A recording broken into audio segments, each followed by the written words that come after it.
এই যে আজকে ঘুম থেকে উঠে দেখি এত কুয়াশা পড়েছে, এত পরিমাণে কুয়াশা কি বলবো। মানে কয়েকদিন থেকে এরকম কুয়াশা পড়ছে, কিন্তু আবার পরে আবার রোদ ঠিকই উঠছে। তো গুড মর্নিং সবাইকে, সবাই কেমন আছে? আশা করি খুব ভালো আছে, আমিও ভালো আছি। তো রোজকার মতো আজকে শুরু করে দিচ্ছি নতুন আরেকটা ব্লগ। তো দেখতে পেয়েছো, আর তোমাদের তো বাইরে দেখিয়েছি অনেক কুয়াশা পড়েছে। আর আজকে 5টা বাজে ঘুম থেকে উঠেছি, উঠে এবার সব কিছু করে নিচ্ছি। মানে রোজকার রুটিন যা যা কাজ থাকে সেই সব কাজগুলো করে নেবো এখন। আমি ঘরটা ঝাড়ু দিয়ে নিচ্ছি। আর ঘুম থেকে উঠে প্রথমে তো বাসি ঘরটায় প্রথমে আগে ঝাড়ু দিতে হয়। তাই পাপা শোনা পাপা এখনও শুয়ে রয়েছে, আর আমি ঘুম থেকে উঠে পড়েছি। উঠে অনেক কাজগুলো করে নিচ্ছি। আর ওরা এখনও শুয়ে আছে, এখন উঠেনি। আর পাপা শোনাকে স্কুলে পাঠাবো না, মানে এত পরিমাণে কুয়াশা, তোমাদের তো দেখিয়েছি। আর ওদের স্কুল 6:30টায়, তো কীভাবে যাবে বলো বাচ্চা। আর এদিকে জানলাটাও দেখো মানে খুলে নিয়েছি। এদিকে দেখি এত মাকড়সার জাল বেঁধে নিয়েছে, তো ভাবলাম ওগুলোকে ঝাড়ু যখন দিচ্ছি তো ঝাড়ু দিয়ে ওগুলোকে পরিষ্কার করে নিই। তো জানলাটা খুলে ওগুলোকে পরিষ্কার করে নিচ্ছি। আর এইদিকে আমাদের জানলাটা খোলা হয় না, কারণ এখানে আছে গাড়ি ঘর, আমার মানে বর আর আমার ভাসুরের গাড়ি থাকে এখানে। আর এইদিকে আমাদের কলের পাড়েও যেতে হয়, আমাদের বাথরুমেও যেতে হয়। হ্যাঁ, আর অল্প জায়গা থাকে যখন কারো ঢুকানো হয়, তো অল্প জায়গায় থাকে।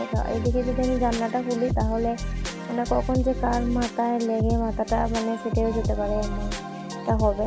তাই জানলাটা বন্ধই রাখি। আর এই যে ঘরগুলো ঝাড়ু দিয়ে নিচ্ছি। আর একটা না 4-4টা ঘর ঝাড়ু দিতে হয় আমাকে। আর চলে আসলাম এবার বারান্দায়। আর এই যে ঠাকুরঘরটা, মানে এটা নিয়ে 5টা রুম হয়, কিন্তু ঠাকুরঘরটা হলাম না, এটা তো মানে অল্প ওখানে জায়গা আছে। আর ঠাকুরঘরটা যে কবে হবে মানে আমি নিজেও তো জানি না, সব ভগবানের হাতে। ভগবান চাইলে সব কিছুই হয়। ভগবান যখন চাইবেন তখনই উনি মানে এখানে আসবেন, ওনাকে সেবা করব, মানে এতটুকু।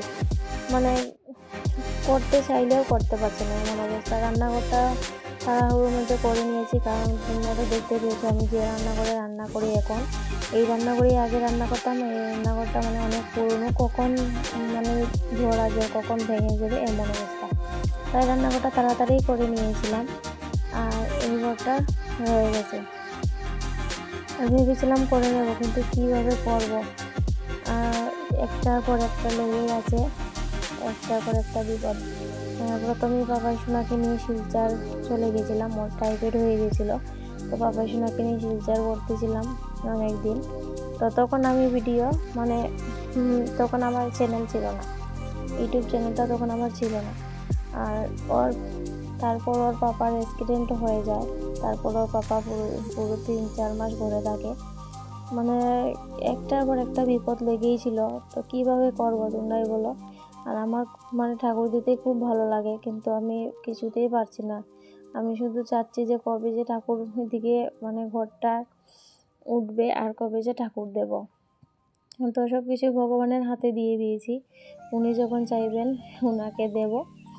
আর এই যে দেখতে পাচ্ছ ওয়ালে কাপড় রয়েছে, ওগুলো ভিজে কাপড়, কালকে মানে রোদ উঠায়নি ভালো করে, তাই উঠিয়েছে পরে, কিন্তু প্রথমে রোদ উঠায়নি, তাই ভিজে কাপড়গুলো ভালো করে শুকায়নি, এখানে ওয়ালে রেখেছি। আর ঘরগুলো ঝাড়ু দিয়ে বারান্দা ঝাড়ু দিয়ে তারপর ঘরগুলো মুছে নেব। আর এখনও ঘুম থেকে কেউ উঠেনি, বাড়িতে কেউ উঠেনি। ঘর ঝাড়ু দিয়ে নিয়ে তারপর জল এসেছিলো, জল আসার পর বাইরে জল রেখেছি। তারপর মানে অনেকগুলো কাপড়ও ধুয়ে নিয়েছি। আর ওর পাপা জলটা উঠিয়ে নিয়েছে। ওর পাপা রোজই ওর পাপা জল উঠায়, আমি জল উঠাই না। আমি সকালে অন্য কাজ করি আর ওর পাপা জলটা উঠিয়ে নেয়। রোজই আমি রান্নাঘরটাও মুছতে হয়। এই ঘরে তো রান্না করি না, তোমরা দেখতেই পাও মাটির উনুনে রান্না করি। তারপরেও যেমন না মুছলে আমার ভালো লাগে না। আর এখানে শুধু চাটা হয়, টিফিন খাওয়া হয়। তা এই যে সব কিছু মুছে তারপর গুছিয়েও রেখে দিয়েছি। তারপর স্নান টান করে চলে আসলাম রান্না করতে। আর এখানে ভাতটা বসিয়ে দিয়েছি। আমার রান্না শেষ হয়েছে, তারপর রান্না শেষ করে ভাত খেয়ে নিয়েছি। আর ওর পাপা আজকেও আসেনি, আজকেও মানে কোথাও হয়তো গেছে, তো আজকেও দেরি হয়েছে আসতে। আর এখানে বাসন ধুয়ে নিয়েছি, ভাত খেয়ে বাসনও ধুয়ে নিয়েছি, রান্না তো বলেছি, রান্না তো করেই নিয়েছি। আর এই যে এখন পর্দাগুলো লাগিয়ে নিচ্ছি। পর্দাগুলো অনেক দিন হয়েছে সোফাতে পড়ে আছে। ওর পাপাকে বলেছিলাম পর্দাগুলো লাগিয়ে নিও। তো ওর বাবা মনেই থাকছে না, হয়তো চলে যায়, লাগানো হচ্ছে না। তো এখন ভাবলাম আমি পর্দাগুলো লাগিয়ে নিই, আর এই যে পর্দাগুলো আমি লাগিয়ে নিচ্ছি। আর কালকে তো পিকনিক, মানে বুড়ি ঘর বলে যেটা, সেটা কালকে। তাই আজকে মানে অনেক কাজই গুছিয়ে রাখছি, অনেকটাই কাজ গুছিয়ে রাখছি। আর এই যে ওর বাবা এখানে বাজার করে নিয়ে চলে এসেছে, চিনি এনেছে, তারপর ময়দা, ওগুলো আমি ডাব্বার মধ্যে নিতে রেখেছি। আর এখানে গুড় এনে নিয়ে এসেছে, আর এনেছে এই যে তেলুয়া বাতাসা। তো ওগুলো এনেছে, এই যে লুট আসবে, লুটে দেবে, তাই এখানে মানে নিয়ে এসেছে। আর কিসমিস এনেছে, বকফুল পিঠে বানাবো, তো ওগুলোতে দেবো। আর এগুলো সুজি, মানে সব কিছুই বাজার হয়ে গেছে। আর এই যে তেল, আর এখানে চা বসেছি। আর এই যে বাবা শোনার জন্য দুধটাও গরম করে নিয়েছি। এই যে চাটাও হয়ে গেছে, এবার চাটা খেয়ে নেব। খেয়ে নিয়ে চলে এসেছি ভাত রান্না করতে। এই যে এখানে ভাত বসিয়ে দিয়েছি। আর এই যে ওর বাবাকে বলেছিলাম পেঁয়াজ তেল মানে আনতে, ওগুলো নিয়ে এসেছে। আর এখানে শুধু এখন ডিম আমলেট করে খাবো, আর কিছু রান্না করবো না, কারণ কালকে তো পিকনিক, আর কালকে তো মানে মাছ মাংস সব কিছু রান্না হবে। তো ভাবলাম এখন আর মানে রান্না করে কি করব, ডিম ঝোল আর বানাবো না, শুধু ডিম আমলেট করেই খেয়ে নেব। আর রাতের খাবার যে কোনো একটা খেলেই হয়। আর আজকে উঠেছি মানে 5টার সময় উঠেছি আজকে। আর আজকে তো কুয়াশা ছিল না, তো ঘুম থেকে উঠে আমি প্রথমে ঘরটা ঝাড়ু দিয়ে নিয়ে তারপর উঠানটা মুছে নিয়েছিলাম। তারপর বাকি কাজ করে নিয়েছি। আর এই যে আমাদের পুকুর আজকে মাছ ধরা হয়েছে, আজকে তো মানে পিকনিক, বুড়ির ঘর যেটা বলে। আর এখানে ওর দাদু আমাকে এই মাছটা দিয়েছিল, আর ওটাকে আমি কাটছি। আর মাছটা খুব মানে জ্যান্ত, নড়াচড়া করছে। আর এদিকে আমাদের কলেও জল নেই, জল অল্প করে পড়ছে। তো ওর বাবা এখনও আসেনি, ওর বাবা আসলে তারপর মানে জল মোটর লাগাবে।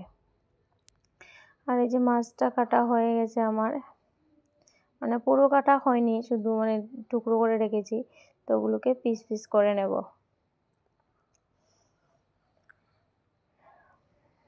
তো এখন মাছগুলোকে পিস পিস করে নেব, তারপর এগুলোকে ভালো করে ধুতে হবে। তো এখানে পিস পিস করা হয়ে গেছে। আর এই যে মাছের মানে যেগুলো বেরোচ্ছে ওগুলো এদিকে ফেলছে, আর হাঁসগুলো মানে টুক করে খেয়ে নিচ্ছে। আর এই যে এখানে আমার শাশুড়ি মা এসেছেন জল নিতে। আর উনি ভিডিও করা মানে পছন্দ করেন না, ওনারা হচ্ছে আগেরকার দিনের, তো মানে বেশি একটা পছন্দ করে না, তাও আমার ভালো লাগে, তাই আমি বানাই।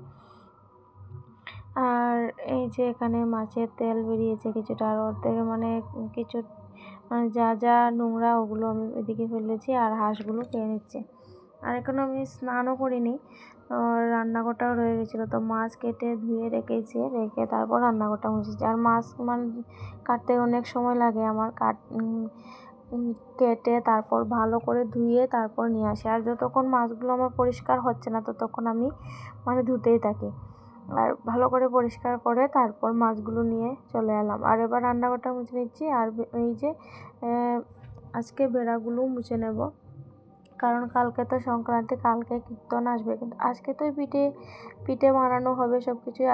আজকেই পিঠে বানাবো রাতে। আর এই যে এখানে মাছ কেটে ঢেকে রেখেছি, আর পিঠে বানাবো ওই রান্না করে। আর ওইখানে রান্নাটা করব। আর যে স্নান টান করে চলে এসেছি, এখন মাছগুলো ভেজে নিচ্ছি, এক এক করে মাছগুলো ভেজে নিচ্ছি। আর ওর পাপার ট্রেনের টাইম হয়ে গিয়েছিল, তো ওর পাপাকে শুধু মাছ ভেজেই দিয়েছি, আর ও কাঁচা লঙ্কা ধনেপাতা দিয়ে মানে ভাতটা খেয়ে চলে গেছে। আর তারপর আমি ফুলকপি দিয়ে মাছের ঝোল রান্না করেছি। তারপর অনেকগুলো কাপড় রোদে দিয়েছিলাম, সেই কাপড়গুলো তুলে এনে এবার গুছিয়ে নিচ্ছি এক এক করে। আর চুলটাও ছেড়ে রেখেছি, চুলটা ভিজে আছে। তো অনেক দিন থেকেই ভাবছি চুলে তেল দেবো, কিন্তু কিছুতে তেল দেওয়া হয় না, স্নান করতে করতেই অনেক দেরি হয়ে যায়, আর চুলটা ভালো করে শুকায় না, তাই আর তেল দেওয়া হয়নি। আর চুল মানে আঁচড়াতে গেলে অনেকটা চুল ছেড়ে যাচ্ছে। আর এখন তো আমার মাথার মধ্যে চুল নেই বললেই চলে। আগে আমার অনেক অনেক চুল ছিল মাথার, মানে সবাই বলতো আমি চুলে কি লাগাই, এত এত মানে ঘন চুল, এত লম্বা চুল আমার ছিল যখন আমি স্কুলে পড়তাম। কিন্তু বিয়ের পর থেকেই মানে চুলটা ঝরতে শুরু করেছে, মানে জানি না, কেউ বলছে চাপলার জলে স্নান করলে নাকি চুলটা মানে বেশি পড়ে। তো হয়তো এটাই হবে, মানে সঠিক আমি জানি না কি। আর আজকে চুলে তেল দেব, চুলে তেল দিয়ে তারপর চুলটা আঁচড়াবো। আর এখন আমি ঘরটা গুছিয়ে নিচ্ছি। আজকে তো তোমাদের বলেছি অনেক কাজ করেছি, ঘুম থেকে উঠে উঠানটা মুছেছি, তারপর রান্নাঘর মুছেছি, তারপর মানে এই যে রুমগুলো মুছেছি 4-5টা রুম, তারপর রান্নাঘর, মানে এতটা মোছা, তারপর বাসন কাপড়, মানে এত কাজ, মানে কীভাবে ঘরটা আর গুছানো হয়নি। তো আজকে ভাবছি যে আজকে তো ঘর গুছাইনি, আজকে যদি কেউ আসে তাহলে ঘরটা মানে এলোমেলো দেখবে। তো কেউ আসেনি, আর এখন মানে সব কিছু শেষ করে তারপর ঘরগুলো গুছিয়ে নিচ্ছি। ঘর এলোমেলো থাকলে আমার নিজেরই ভালো লাগে না, কিন্তু কিভাবে গুছাতাম, একদম সময়ই পাইনি। ঘর থেকে ওই যে বেরিয়েছিলাম সকালবেলা, আর এই যে স্নান টান করে তারপর ঘরে এসেছি। তো ঘর গুছিয়ে তারপর ঘর ঝাড়ু দিয়ে নিয়েছি, এবার চুলে তেল দিচ্ছি। অনেক দিন হয়েছে চুলে তেল দিইনি, তো এবার আজকে চুলে তেল দিয়ে তারপর মাথাটা আঁচড়াবো। তো আজকে এই পর্যন্তই, দেখা হবে পরের